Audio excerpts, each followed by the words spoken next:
দেখুন, ইনকিলাব মঞ্চের মুখপাত্র জনাব শরীফ ওসমান বিন হাদির হত্যাকাণ্ডে যে মামলাটা, সেটা আমরা সর্বোচ্চ গুরুত্ব দিয়ে তদন্ত করছি এবং তদন্তের আমরা একটা মোটামুটি পর্যায়ে চলে এসেছি। আপনি যে ভিডিওর কথা বলেছেন সেটাও আমাদের নজরে এসেছে। আমরা সব দিক মাথায় রেখে এই তদন্তের যে বিষয়গুলো সেগুলো ধরে আগাচ্ছি এবং আশা করি এটা আমরা যে প্রতিশ্রুত যে সময়, সেই সময়ের ভিতরে পুলিশি প্রতিবেদন বিজ্ঞ আদালতে দাখিল করতে সক্ষম হব। একটা বিষয় হলো কি, এখন যে কোনো একটা ভিডিও বার্তায় কি কি বললো সেটা তদন্তে ওভাবে প্রভাবিত হবে না। তদন্ত তার যে স্বাভাবিক যে প্রক্রিয়া, সেই প্রক্রিয়াতেই চলবে এবং কেউ যদি ধরেন কোনোভাবেই একটা জিনিস ক্লেম করে যে আমাকে বা আমার পরিবারকে এরকম হয়রানি করা হচ্ছে, আমরা সবকিছু করছি আমাদের গোয়েন্দা তথ্য এবং তদন্তে প্রাপ্ত তথ্যের ভিত্তিতে। অতএব এখানে আমরা আমাদের মূল উদ্দেশ্য হচ্ছে ঘটনার রহস্য উদ্ঘাটন করা এবং ঘটনায় যারা জড়িত, প্রকৃতভাবে জড়িত, তাদের বিরুদ্ধে আইনানুগ ব্যবস্থা গ্রহণ করা। ভাই, ভিডিওটা কি আদৌ সত্য কিনা সেটাই আপনারা যাচাই করছেন কিনা, করবেন কিনা?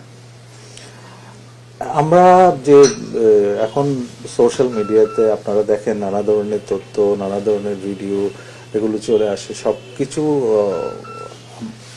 আসলে গ্রহণ করার পূর্বে যাচাই বাছাই করতে হবে এবং এটা সত্যতা আছে কিনা সেটা যাচাই করতে হবে। এবং কেউ একটা কিছু বললে সেটা মনে করেন আমাদের তদন্তের জন্য কোনো একটা বাধা বা তদন্তে নেগেটিভলি প্রতিফলন হবে এরকম আমি মনে করি।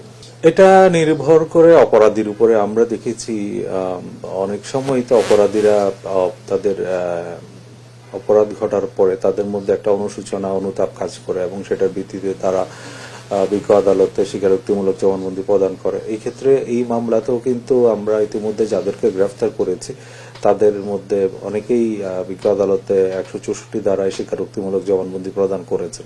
আসলে রাস্তায় যে আমাদের নজরদারি, যেটা বললেন, ট্রাফিক পুলিশ সাধারণত রাস্তায় যে যারা আইন ভঙ্গ করে তাদের বিরুদ্ধে প্রয়োজনীয় ব্যবস্থা গ্রহণ করে থাকে। এর বাইরে যেহেতু দিনের বেলা যানবাহনের আধিক্য বেশি থাকে, তখন ইচ্ছে করলেই স্পিডে গাড়ি চালানো সম্ভব হয় না। তো যেহেতু সকালের দিকে বা ভোরের দিকে যানবাহন চাপ কম থাকে, সেই জন্য অনেকেই দেখা যায় র্যাকলেস ড্রাইভিং করে, যার কারণে অনেক সময় দুর্ঘটনা ঘটতে পারে। আবার অনেক সময় রাত্রেবেলা যখন ভারী যানবাহনগুলো নগরীতে প্রবেশ করে, তখন যেহেতু ঢাকার বাইরে থেকে অনেক গাড়ি আসে, তখনও একটা দুর্ঘটনার সম্ভাবনা থেকে যায়। তো এইসব ক্ষেত্রেই সব জায়গাতে আমরা চালক এবং যারা যাত্রী তাদেরকে অনুরোধ করবো আপনারা একটু সাবধান এবং সচেতন হলে এই দুর্ঘটনাগুলো সহজে এড়ানো সম্ভব হয়।